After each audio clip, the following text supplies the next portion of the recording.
மேய்ந்து கொண்டிருந்த இடத்திற்கு ஒரு விஷப்பாம்பு உள்ளே நுழைந்து விடுகிறது.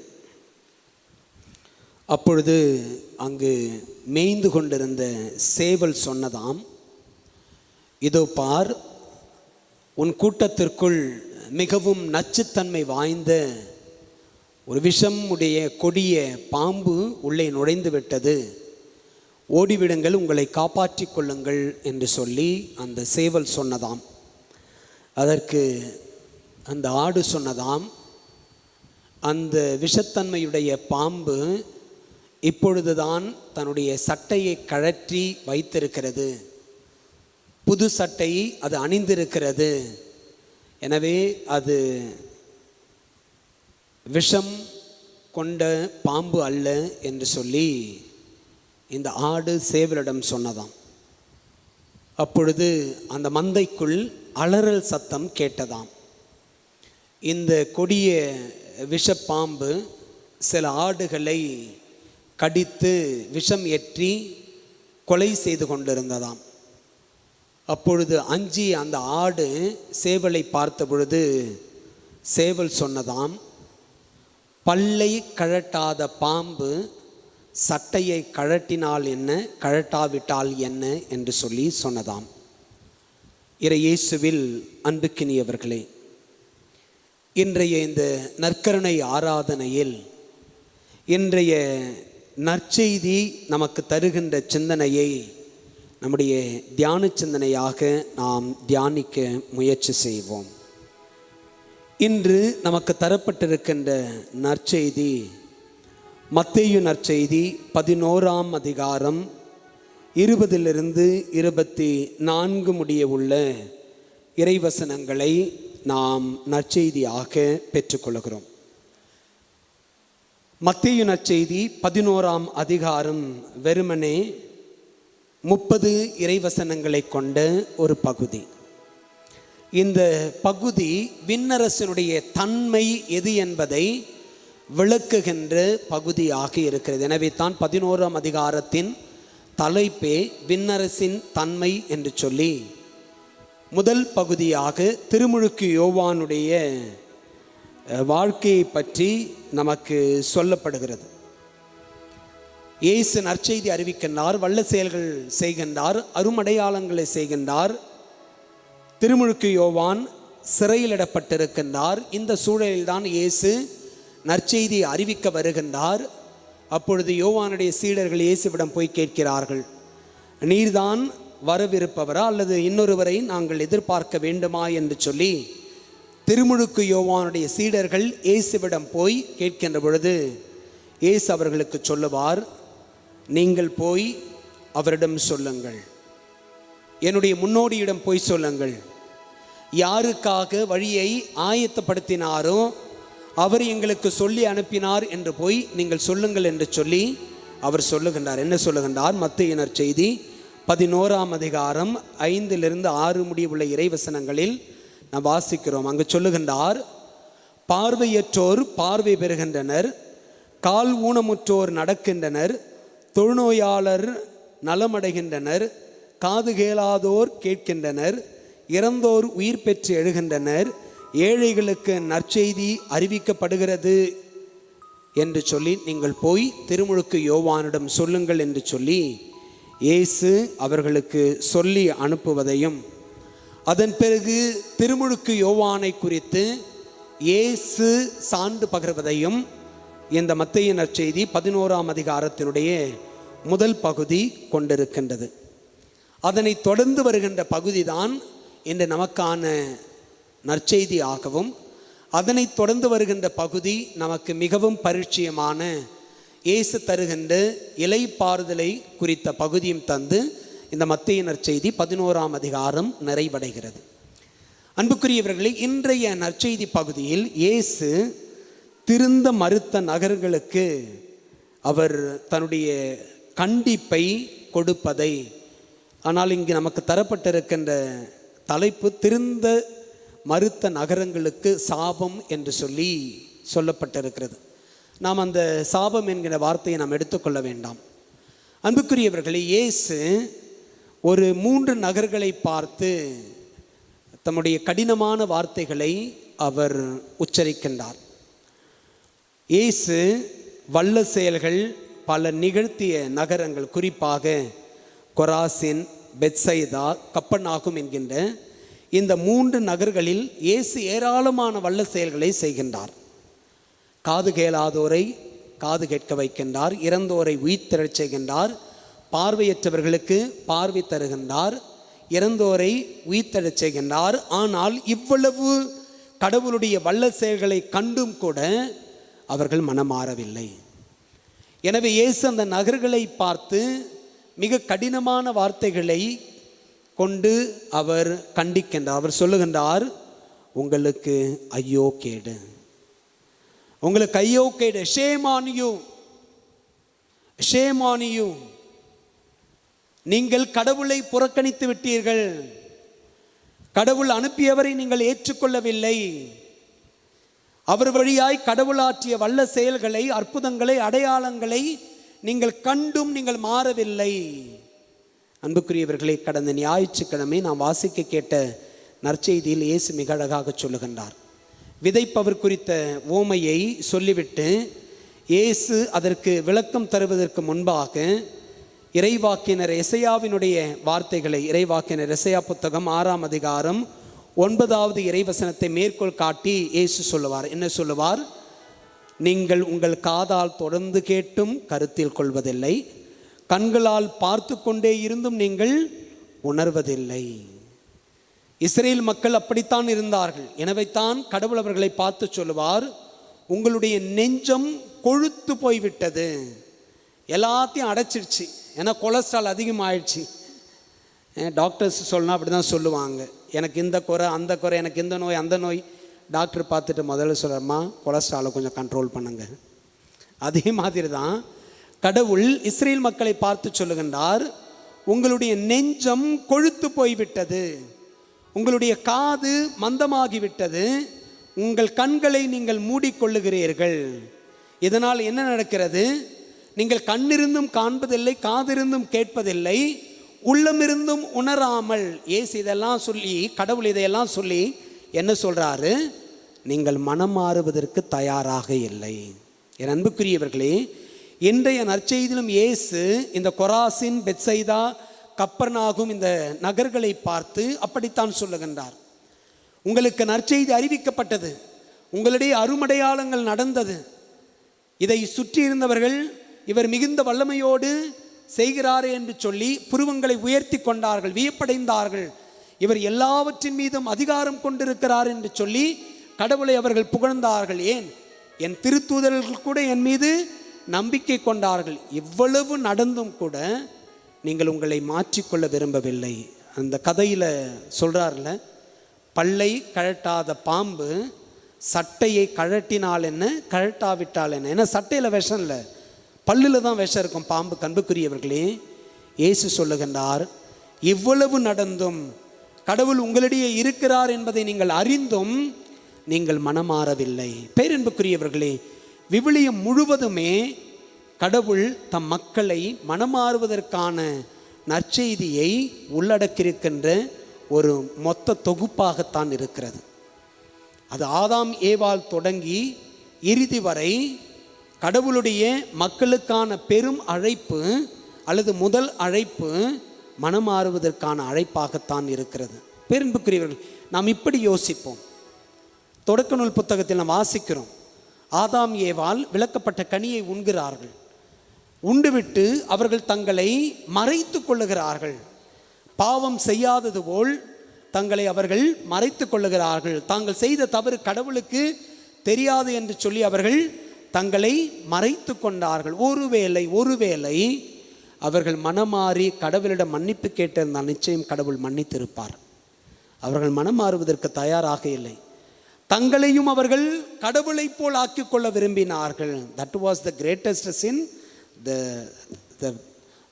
the first parents ever did. காரணம், பாம்பு அவர்களை வஞ்சிக்கிறது. நீங்கள் இந்த கனியை உண்டால் நீங்களும் கடவுளை போல் ஆவீர்கள். நம்ம பெற்றோருக்கு அதை விட்டு கொடுக்க விருப்பம் இல்லை. கடவுளை போல் அப்போ இந்த உலகத்தின் மீது ஆட்சி செலுத்துகின்றவர்களாய் நாம் மாறிவிடலாம், கடவுளுக்கு இணையாக நம்மை மாற்றிக்கொள்ளலாம் என்கின்ற ஒரு பேராசை அவர்களுக்குள் எழுந்து வருகிறது. நாம் தவறு செய்து விட்டோமே, கடவுளுடைய சாயலில் அவருடைய உருவில் நாம் படைக்கப்பட்டிருக்கிறோம், அவருடைய மூச்சு காற்று நம்மில் ஊதப்பட்டு நாம் உயிரோடு இருக்கிறோம், கடவுள் எல்லாவற்றையும் நமக்கு கொடுத்து இதனை நீங்கள் ஆண்டு பழுகி பெருகுங்கள் என்று சொல்லி நம்மை ஆசீர்வதித்திருக்கிறார். இந்த நல்லதையெல்லாம் நம்முடைய ஆதி பெற்றோர்கள் மறந்து போனார்கள். நாங்களும் கடவுள் போல் இருக்க விரும்புகிறோம், கடவுளுக்கு இணையாக எங்களை நாங்கள் வைத்திருக்க விரும்புகிறோம் என்று சொல்லி அவர்கள் எண்ணியதனுடைய விளைவுதான் பாவம் என்கின்ற ஒன்று உலகிற்குள் நுழைந்தது, சாவு என்கின்ற ஒன்று உலகிற்குள் நுழைந்தது. அன்புக்குரியவர்களே, இந்த பாவம் அவர்களுடைய பிள்ளைகளையும் விட்டுவிடவில்லை, அதில் ஒருவன் கொலையாளியாகின்றான். அன்புக்குரியவர்களே, நாம் எப்பொழுது மனம் மாற விரும்புகிறோமோ மன்னிப்பதற்கு கடவுள் ஆயத்தமாயிருக்கின்றார். Praise the Lord, praise the Lord. என் அன்புக்குரியவர்களே, நம்முடைய கத்தோலிக்க திரு அவையினுடைய வழிபாட்டு கொண்டாட்டங்களை நீங்கள் எடுத்துக்கொள்ளுங்கள். திருவருகை காலம் இருக்கிறது, அதனை தொடர்ந்து தவக்காலம் இருக்கிறது, அதனை தொடர்ந்து ஆண்டின் பொதுக்காலம் என்று சொல்லி இப்படித்தான் நமக்கு திருவழிபாட்டு காலம் கொடுக்கப்பட்டிருக்கிறது. ஒவ்வொரு ஆண்டும் இந்த 3 காலத்திற்குள்ளும் நாம் பயணிக்கணும். இடையிடையே பெருவிழாக்களை கொண்டாடி மகிழ்கின்றோம். இந்த திருவழிபாட்டு காலத்தினுடைய 2வது காலம் தவக்காலமாக இருக்கிறது. ஒவ்வொரு ஆண்டும் தவக்காலத்தில் நமக்கு முதலில் கொடுக்கப்படுகிற செய்தி எதுவாக இருக்கிறது?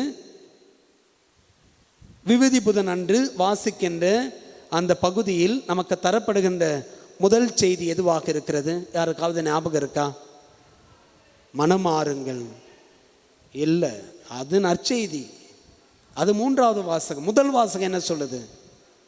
ஒவ்வொரு வருஷமும் அதை தவிர வேற பகுதியே கிடையாது.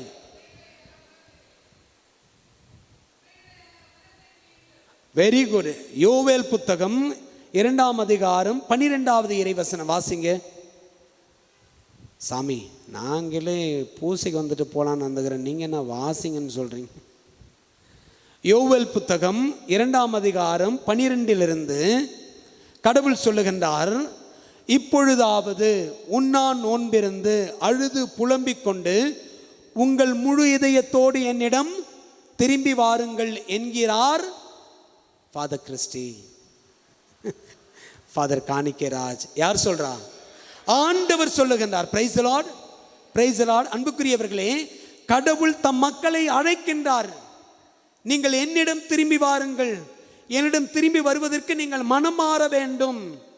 உங்கள் மனமாற்றத்தை மட்டுமே நான் விரும்புகிறேன். நீங்கள் மனம் வருந்தி மனம் திருந்தி என்னிடம் வருவதை நான் விரும்புகிறேன். அதனால தான் யோவேல் இறைவாக்கினர் வழியாக கடவுள் தம் மக்களுக்கு ஒரு அழைப்பினை கொடுக்கின்றார். I am not more interested in daring your clothes. உங்கள் துணியெல்லாம் கிழிச்சுக்காதீங்க, எனக்கு அதெல்லாம் பெரிய விருப்பம் இல்லை. மாறாக சொல்லுகின்றார், நீங்கள் அழுது புலம்பிக் கொண்டு உங்கள் முழு இதயத்தோடு என்னிடம் திரும்பி வாருங்கள். தொடர்ந்து சொல்லுகின்றார், நீங்கள் உங்கள் உடைகளை கிழித்து கொள்ள வேண்டாம், இதயத்தை கிழித்து கொண்டு உங்கள் கடவுளாகிய ஆண்டவரிடம் திரும்பி வாருங்கள். கடவுள் உங்களை எதிர்பார்க்கிறார், நீங்கள் வரும் நாளுக்காக காத்திருக்கிறார். அன்புக்குரியவர்களே, அதனால்தான் கடவுள் சொல்லுகின்றார், என்னிடம் திரும்பி வாருங்கள், நீங்கள் மனமாறுங்கள், நீங்கள் செய்த தவறுகளுக்காக நீங்கள் கொஞ்சம் வருந்துங்கள், அந்த வருத்தத்தோடு என்னிடம் வாருங்கள். அன்புக்குரியவர்களே, விவிலியத்தில் நாம் வாசிக்கிறோம், ஒரு பெண் இயேசு இருக்கிறார் என்பதை அறிந்து பரிசேயனான சிமியோனுடைய வீட்டிற்கு செல்லுகின்றார். இந்த சிமியோன் இயேசுக்கு ஒரு விருந்து ஏற்பாடு செய்திருக்கிறார். இயேசு அங்கு இருக்கிறார் என்பதை அறிந்து இந்த பாவியான பெண் அந்த வீட்டிற்கு செல்லுகின்றார். இயேசுவின் பாதத்தில் அமர்கின்றார். தான் செய்த தவறுகளை நினைத்து கண்ணீர் வடிக்கின்றார். அந்த கண்ணீர் எங்கு விழுகிறது? எங்கு விழுது? தரையில் விழுதுங்களா? இயேசுவின் பாதத்தில் விழுகிறது. இயேசுவின் பாதத்தில் விழுகிறது. அதை தன் கூந்தலால் துடைக்கிறாள், நறுமண தைலம் பூசுகிறார். அன்புக்குரியவர்களை பாருங்கள், அந்த பெண்ணினுடைய அந்த கண்ணீர் கடவுளுடைய பார்வையில் மிக மிக விலையேற பெற்றது. Price the Lord, praise the Lord. You trust me, the precious gifts a person can ever give to God is your tear. நீங்க கடவுள் முன்னாடி வந்து கண்ணு கலங்கிட்டீங்க, முடிஞ்சுங்க. ட்ரஸ்ட் மீ, எனக்கு நடந்தது. 20 வருஷத்துக்கு முன்னாடி நம்ம மறை மாவட்டத்தினுடைய கடைக்கோடி பங்கில் நான் பங்கு சாமியாராக இருந்தேன். நான் ரொம்ப நல்லா பண்ணேன். அது ஒரு கிராமம். எனக்கு குருக்கள் எல்லாருக்குமே முதல் பங்கு ஒரு முதல் குழந்தை போன்று. அது எங்கள் வாழ்க்கையில் மறக்கவே மாட்டோம். அது நல்ல அனுபவமாய் கொடுத்திருந்தாலும் சரி, அல்லது எதிர்மறை அனுபவத்தை கொடுத்திருந்தாலும் முதல் பங்கு எங்களுக்கு எப்பொழுதுமே முதல் குழந்தை. எப்படி நம்ம அப்பா அம்மாவுக்கு முதல் குழந்தை தலைச்சம்புள்ள செல்லப்புள்ளி, அந்த மாதிரி அந்த பங்குகள் எங்களுக்கு எனக்கு அது ஒரு முதல் குழந்தை. நிறைய செஞ்சேன், மக்களோடு தான் இருந்தேன். மக்களுடைய எந்த காரியத்திலும் நான் ஒரு முறை கூட அவங்ககிட்ட இருந்து நான் போனதே கிடையாது. நல்லதா அங்கே தான் இருப்பேன், கெட்டதா அங்கே தான் இருப்பேன், உதவியா அங்கே தான் இருப்பேன், செய்யணுமா போய் நின்று செஞ்சு கொடுப்பேன். போர்டிங் வச்சுருந்தோம், மறை மாவட்டத்தினோட போர்டிங் இன்னமும் அங்கே இருக்குது. 200 குழந்தைங்க, ஒரு பக்கம் 100 கேர்ள்ஸ், ஒரு பக்கம் 100 பாய்ஸ். ஒரு நாள் கூட நான் என் பிள்ளைங்களை விட்டு இருந்ததே இல்லை. இன்றைக்கும் நிறைய பேர் பிஹெச்டி எல்லாம் முடிச்சுட்டாங்க. பசங்க நல்ல வேலையில் இருக்காங்க, வெளிநாட்டிலலாம் இருக்காங்க. ஏன்னா யாருக்கெல்லாம் என்ன ஞாபகம் இருக்குது, அந்த குழந்தைங்கள்லாம் என்னை தேடி வந்து பத்திரிக்கை வச்சுட்டு சொல்லுவாங்க, அப்பா கல்யாணத்துக்கு வாப்பா, நீ வந்தால் தான்ப்பா நான் நல்லா இருப்பேன் அப்படின்னு சொல்லுவாங்க. அன்புக்குரியவர்களே, அந்த கிராமத்தில் எனக்கு ஒரு முறை ஒரு கசப்பான அனுபவம் நடந்துச்சு. நான் எதுவுமே பண்ணலை. நான் என் போர்டிங்கு, என் ஸ்கூலு, என் பங்கு அப்படி தான் நான் இருந்தேன். ஆனால் எனக்கு அது ஒரு கசப்பான அனுபவத்தை தந்தது. நான் ஒன்றும் பண்ணல, நேராக போய் நற்கரணை ஆண்டவர் முன்னாடி போய் முட்டி போட்டு சும்மா அப்படியே, என்ன ஆண்டவரே உன்னை நம்பி தான் வந்தேன், நீ என்னை கூப்பிட்ட, தலை மேலே கை வச்சேன், அபிஷேகம் பண்ணேன், பங்கு 4 வருஷம் நல்லா தான் போச்சு, என்ன திடீர்னு இந்த மாதிரி அப்படின்னு சொல்லி கொஞ்சம் கண் கலங்கிட்டேன். நான் யாருக்காகவும் எதிர்மறையாலாம் நான் பேசவே இல்லை. நம்ப மாட்டீங்க, அதன் பிறகு ஒரு நாளும் கடவுள் என்னை கண் கலங்க வைத்ததே இல்லை. ஒரு நாளும் நான் கண் கலங்கி அந்த நாளில் எனக்கு எதிராக செயல்பட்டவர்களை இந்நாள் வரை நான் பார்க்காதபடி கடவுள் செய்து விட்டார். எனக்கு அது வருத்தம். நான் அழுதுருக்கக்கூடாது, கடவுள் முன்னாடி நான் அழுதுருக்கக்கூடாது. நான் அழுததுனால இன்னை வரைக்கும் நான் அவங்கள பார்த்ததே இல்லை. என் அன்புக்குரியவர்களே, இயேசுனுடைய பார்வையில் ஒரு துளி கண்ணீர் விலையேற பெற்றது. கடவுள் அதை வானதூதர்களை கொண்டு தாங்கிக் கொள்வாராம். ரொம்ப விலையுயர்ந்த பெட்டகத்தில் அது ரொம்ப பத்திரமா வச்சுக்குவாராம். அந்த பாவியான பெண்ணுடைய அந்த கண்ணீரை கடவுள் ஒரு பொக்கிஷமாக பார்த்தார். அவள் மனமாறுகிறாள், வருந்துகிறாள், திருந்தி வாழ ஆசை கொள்ளுகிறாள் என்கின்ற அவளுடைய உள்ளத்து உணர்வுகளை இயேசு கண்டார்.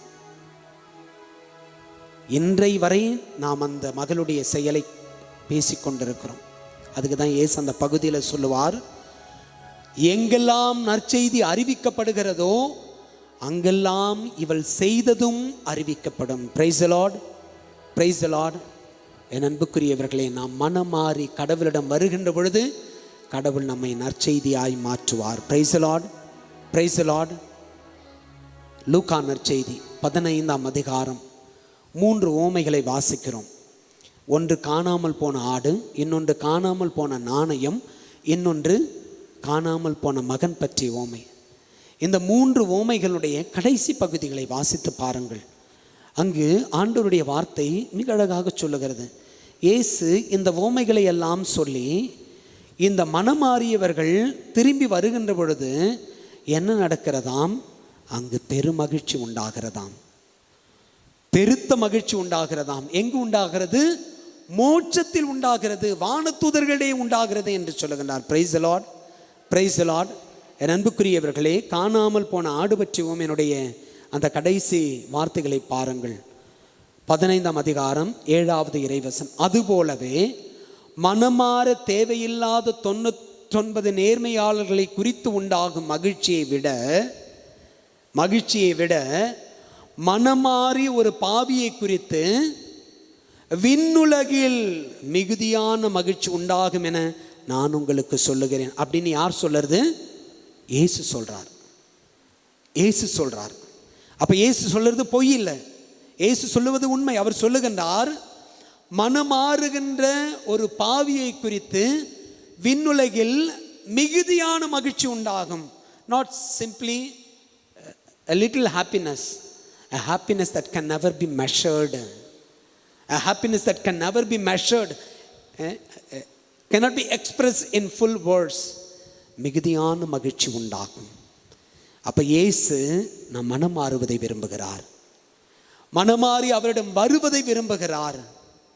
மனம் மாறி, மனம் திருந்தி, மனம் வருந்தி வருவதை கடவுள் விரும்புகின்றார். மீண்டுமாய் காணாமல் போன அந்த நாணயம் குறித்த ஓமையிலும் கூட 10வது இறைவசனம் சொல்லுகிறது, அவ்வாறே மனமாறிய ஒரு பாவியை குறித்து கடவுளின் தூதரிடையே மகிழ்ச்சி உண்டாகும் என நான் உங்களுக்கு சொல்லுகிறேன். Price the Lord. பாருங்க, நாம் மனமாறுகின்ற பொழுது விண்ணுலகில் மிகுதியான மகிழ்ச்சி, விண்ணுலகில் மிகுதியான மகிழ்ச்சி. காரணம், அங்கு அப்பா கடவுள் இருக்கின்றார், அதிதூதர்கள் இருக்கிறார்கள், வானதூதர்கள் இருக்கிறார்கள், அப்போஸ்தலர்கள் இருக்கிறார்கள், புனிதர்கள் இருக்கிறார்கள், மறை சாட்சிகள் இருக்கிறார்கள், மறை வல்லுநர்கள் இருக்கிறார்கள், தொடக்க கால நம்பிக்கையாளர் இருக்கிறார்கள். எண்ணில் அடங்கா பெருங்கூட்டம் இருக்கிறது விண்ணுலகில். பாருங்களா, விண்ணுலகில் இயேசு சொல்றார், விண்ணுலகில் மிகுதியான மகிழ்ச்சி உண்டாகும். அடுத்து என்ன சொல்லுகின்றார்? வானதூதரிடையே மிகுந்த மகிழ்ச்சி உண்டாகும். அப்போ நாம் ஆயத்தமாக இருக்கணும். என்னுடைய பாவம் என்னை கடவுளிடமிருந்து விலக்கி வைக்கிறது, என்னுடைய தவறான செயல்கள் என்னை கடவுளுடைய அன்பிலிருந்து தள்ளி வைக்கிறது. இந்த கிராமப்புறத்தில் நாட்டாம தீர்ப்பு சொல்லுவார்ல, ஊரை விட்டு ஒதுக்கி வைக்கிறேன், ஊரில் புழங்கக்கூடாது.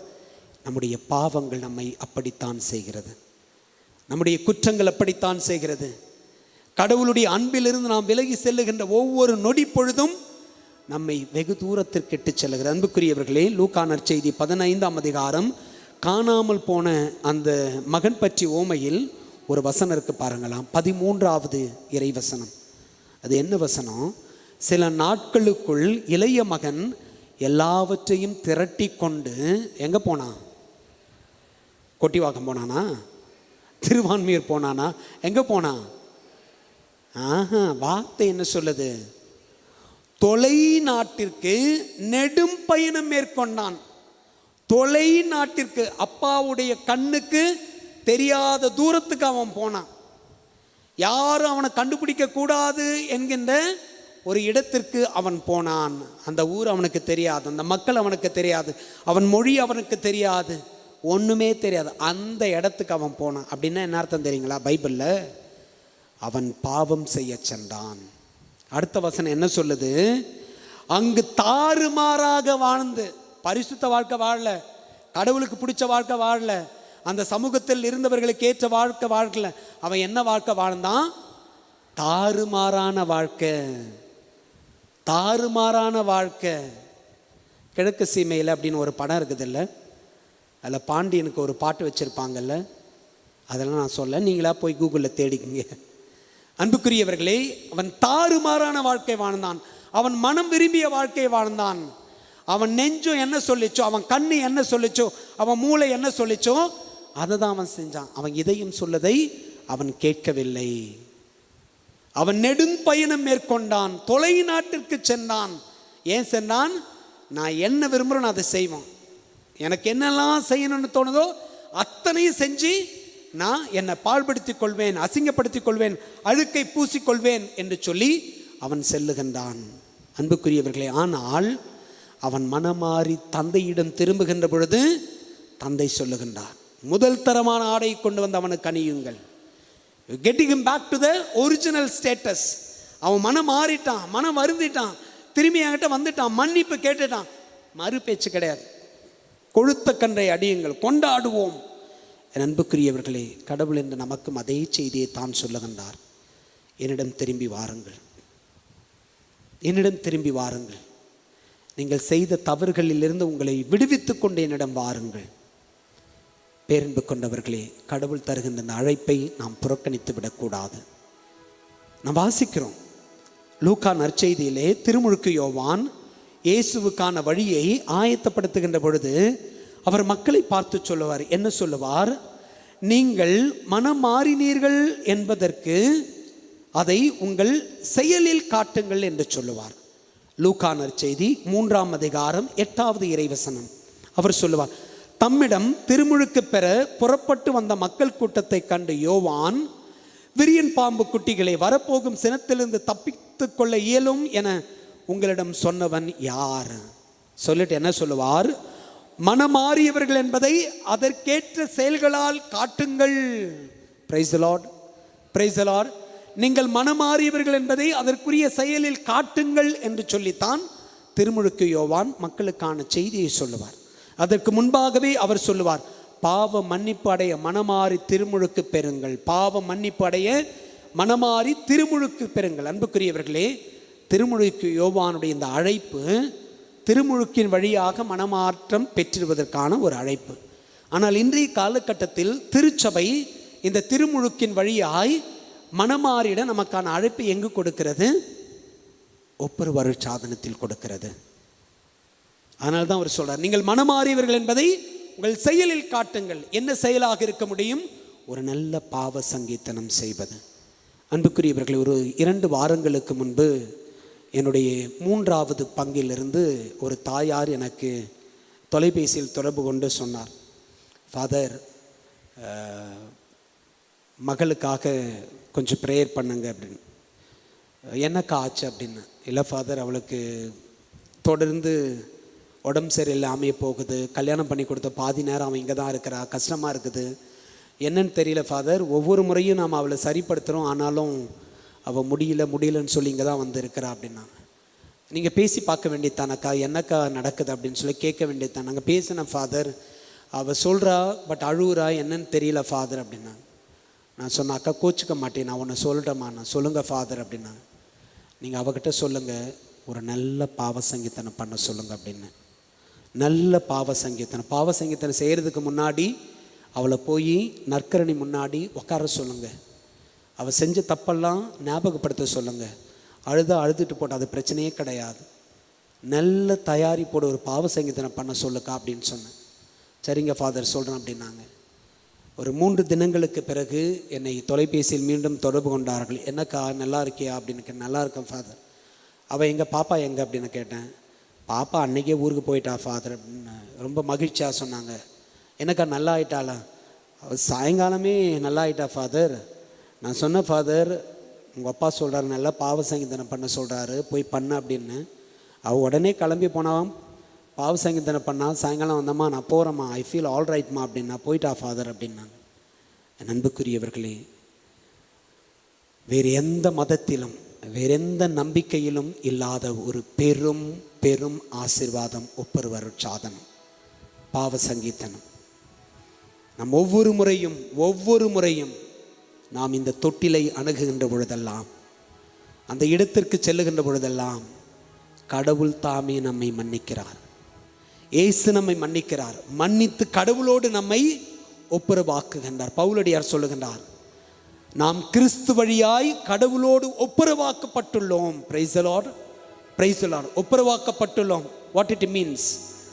we are back to the original status. நாம் மீண்டும் கடவுளுடைய பிள்ளைகள், கடவுளுடைய மக்கள் என்கின்ற அந்த உன்னத நிலைக்கு கடவுள் நம்மை கொண்டு போய் சேர்த்திருக்கிறார் என்பதுதான் அந்த நிதர்சன உண்மை. அன்புக்குரியவர்களே, கொராசின் நகரை, பெத்சைதா நகரை, கப்பர்நாகும் நகரை கண்டித்த கடவுள் நம்மை கண்டித்து விடாதபடி பார்த்து கொள்வோம். நம்மை பார்த்து உனக்கு ஐயோ கேடு என்று சொல்லாத அளவுக்கு நாம் கொஞ்சம் சரி செய்து கொள்வோம், மாற்றிக்கொள்வோம். ஆண்டவரே, உம்மிடம் நான் திரும்பி வருகிறேன், என் பாவங்களை மன்னியும், நீர் வல்லவர், அன்பு நிறைந்தவர். அன்புக்குரியவர்களே, யோவேல் புத்தகம் 2ஆம் அதிகாரத்தில் நான் வாசிக்கிறோம்.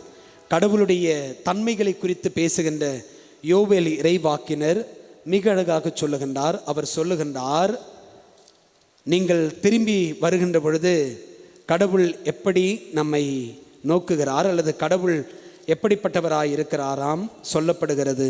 அவர் அருள் நிறைந்தவர், அவர் இரக்கம் மிகுந்தவர், நீடிய பொறுமை உள்ளவர், பேரன்பு மிக்கவர். Praise the Lord, praise the Lord. அருள் நிறைந்தவர், இரக்கம் நிறைந்தவர், பொறுமையுள்ளவர், பேரன்பு மிக்கவர். ஊதாரி மகன் தந்தையை போன்று தொலைவில் வருகின்ற பொழுதே நம்மை நோக்கி ஓடி வருகின்ற கடவுள் இந்த கடவுள். ஆறத் தழுவி முத்தமிட்டு உச்சி குளிர நம்மை கொண்டாடுகின்ற கடவுள் இந்த கடவுள். விரும்புவதெல்லாம் that we need to come back to him. நாம் அவரிடம் திரும்பி வருவதை கடவுள் விரும்புகின்றார். அன்புக்குரியவர்களே, முழந்தால் படியிடுவோம். அப்பா, நான் தவறு செய்தேன், உமது அன்பை உதறி சென்றேன், கெட்டலைந்து திரும்பி வந்துள்ளேன், என்னை கண் பாரும், உந்தன் பிள்ளை நான் என்று சொல்லி நம்மை ஒப்பு கொடுத்து இறைவனுடைய ஆசிரை பெற்றுக்கொள்வோம்.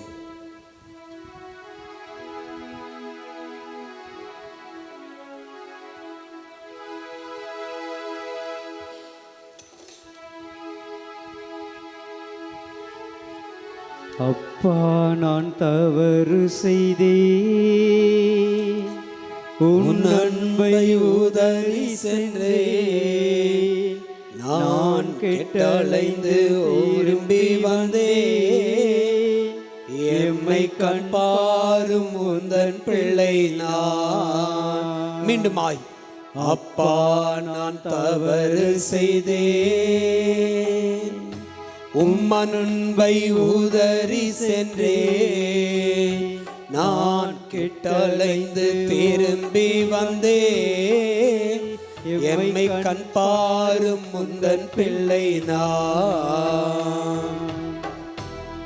ஆண்டவரே, என்னுடைய பாவங்கள் என் தோள்களின் மீது விழுந்து என்னை அழுத்துகிறது. உம்முடைய ஆறுதலை தேடி வருகிறேன். உமது அன்பால் என்னை ஆட்கொள்ளும். உமது நீண்ட நெடிய பேரிரக்கத்தால் என்னை கண்ணோக்கும். உமது மன்னிப்பை வழங்கி என்னை பரிசுத்தமாக்கும். நான் என் பாவங்களால், குற்றங்களால், தவறுகளால் இயேசுவே நான் வெகு தொலைவில் போய்விட்டேன். மீண்டும் வருகிறேன், மனம் வருந்தி வருகிறேன், மனம் திருந்தி வாழ ஆசை கொள்ளுகிறேன். சாமி, என்னை கண்ணோக்கும், ஆசீர்வதியும் என்று சொல்லி ஜெபிப்போம்.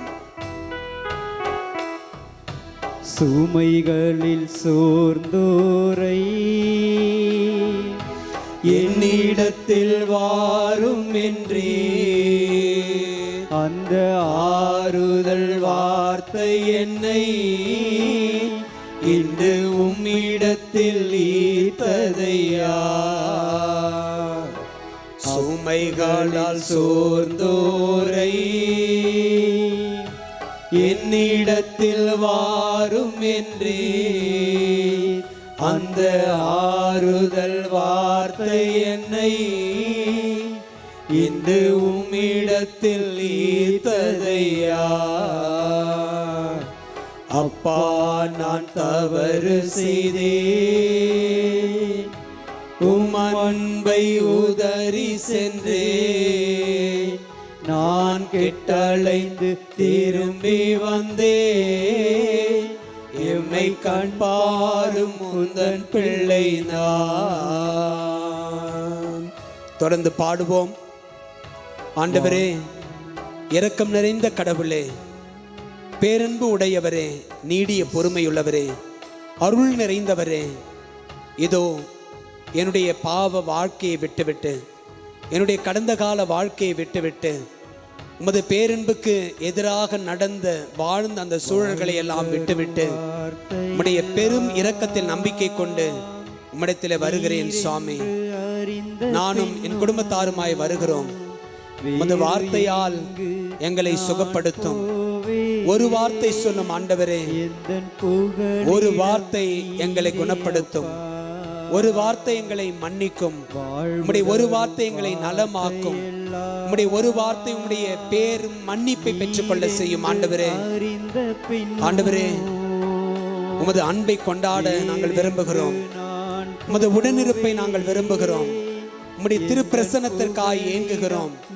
உம்மோடு இருப்பதுதான் எங்களுடைய உள்ளத்தின் வாஞ்சை ஐயா. ஆயினும் ஆண்டவரே, நாங்கள் எங்களுடைய பலவீனங்களால் நாங்கள் தவறு செய்கிறோம். பாவத்திற்கு எங்களை நாங்கள் கையளித்து விடுகிறோம். அந்த பாவத்திலேயே நாங்கள் விழுந்து கிடக்கிறோம் சுவாமி. எழுந்து நடக்க வேண்டும் என்று சொல்லி நாங்கள் ஆசை கொண்டாலும் நாங்கள் தொடர்ந்து செய்கின்ற பாவங்கள், குற்றங்கள், குறைகள், தவறுகள் நாங்கள் எழுந்து நடக்காதபடி எங்களை அமிழ்த்துகிறது. ஆண்டவரே, எங்கள் மீது இரக்கம் கொள்ளும். உம்முடைய பேரன்பை எங்களுக்கு காட்டி அருளும். ஆண்டவரே, உம்முடைய பேரன்பில் முற்றிலுமாய் மூழ்கி நனைந்து எங்களை பரிசுத்தமாக்கிக் கொள்ள ஒரு வாய்ப்பினை தாரும். எங்கள் குற்றங்களை உணர்ந்து, எங்கள் பாவங்களை உணர்ந்து, ஆண்டவரே, நாங்கள் எங்களை மாற்றிக்கொள்ள, எங்களை திருத்திக் கொள்ள எங்களுக்கு உம்முடைய கிருபையை தாரும். ஆண்டவரே, நாங்கள் உம்மிடமிருந்து கடினமான எதையும் பெற்றுக்கொள்ளாதபடி உம்முடைய தூய ஆவியானவர் எங்களுக்கு தந்தருளும். உம்முடைய காவல் தூதர்களை கொண்டு எங்களை தடுத்து ஆட்கொள்ளும். உம்முடைய காவல் தூதர்கள் சதா காலமும் ஆண்டவரே, நாங்கள் விழுந்து போகாதபடி, சோர்ந்து விழுந்து விடாதபடி, பாவத்திலேயே நாங்கள் படுத்து கிடக்காதபடி, பாவ சேற்றினை பூசி எங்களை நாங்கள் அழுக்காக்கி கொள்ளாதபடி, பாவ நாற்றத்தோடு ஆண்டவரே நாங்கள் இந்த உலகத்திலே வாழாதபடி இருக்க எங்களுக்கு கிருபை செய்யும். ஆண்டவரே, நாங்கள் மனமாறினால் விண்ணுலகில் மகிழ்ச்சி உண்டாகும் என்று சொல்லுகிறீர். நாங்கள் மனமாறினால் வானதூதரிடையே பெரும் மகிழ்ச்சி உண்டாகும் என்று சொல்லுகிறீர். ஆண்டவரே, எங்களுக்கு உம்முடைய அருளை தாரும், உம்முடைய ஆசீரை தாரும். எங்களை நாங்கள் மாற்றிக்கொள்வதற்கான முயற்சியில் உம்முடைய திருக்கரம் எங்களை வழிநடத்த செய்யும்.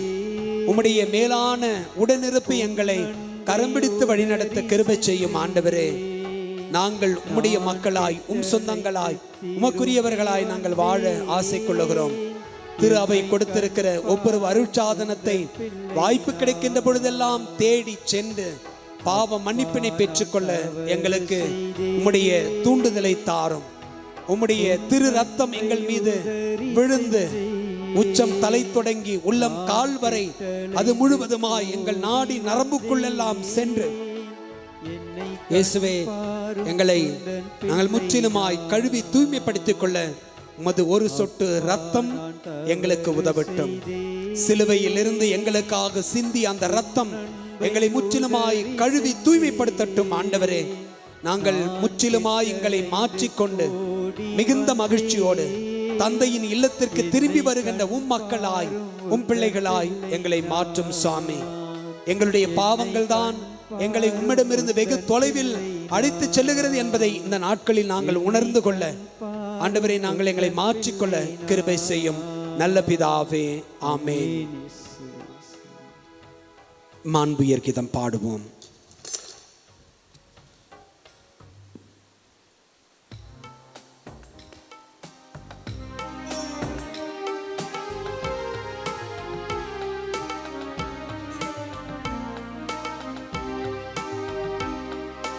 மாண்புயர் அருளடையாளத்தை தாழ்ந்து பணிந்தே ஆராதிப்போம்.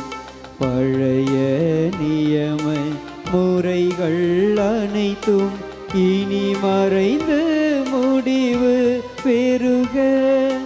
புதிய நியம முறைகள் வருக. புலன்களாலே மனிதன் இதனை அறிய இயலா. குறைகள் நீக்க நம்பிக்கையின் உதவி பெறுக. தந்தை அவர்க்கும் மகன் இவர்க்கும் புகழ்ச்சியோடு வெற்றியார்க்கும்.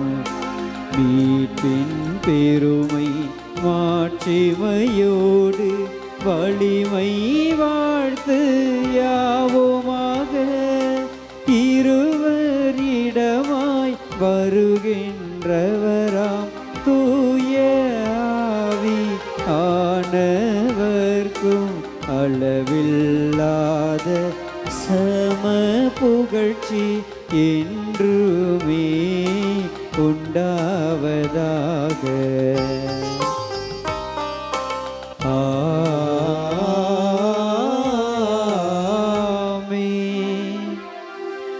மன்றாடுவோமாக. இறைவா, இந்த வியப்புக்குரிய அருளடையாளத்திலே உம்முடைய பாடுகளின் நீங்கா நினைவை எங்களுக்கு விட்டு சென்றீர். உம் திருவுடல் திரு ரத்தம் ஆகியவற்றின் தூய மறையுண்மைகளை வணங்கும் நாங்கள் உம்மீட்பின் பலனை இடைவிடாமல் அனுபவிக்க அருள் புரியும். தந்தையாகி இறைவனோடு தூய ஆவியாரின் ஒன்றிப்பில் இறைவனாய் என்னென்னும் வாழ்ந்து ஆட்சி செய்கின்ற அவர் வழியாக உம்மை மன்றாடுகின்றோ.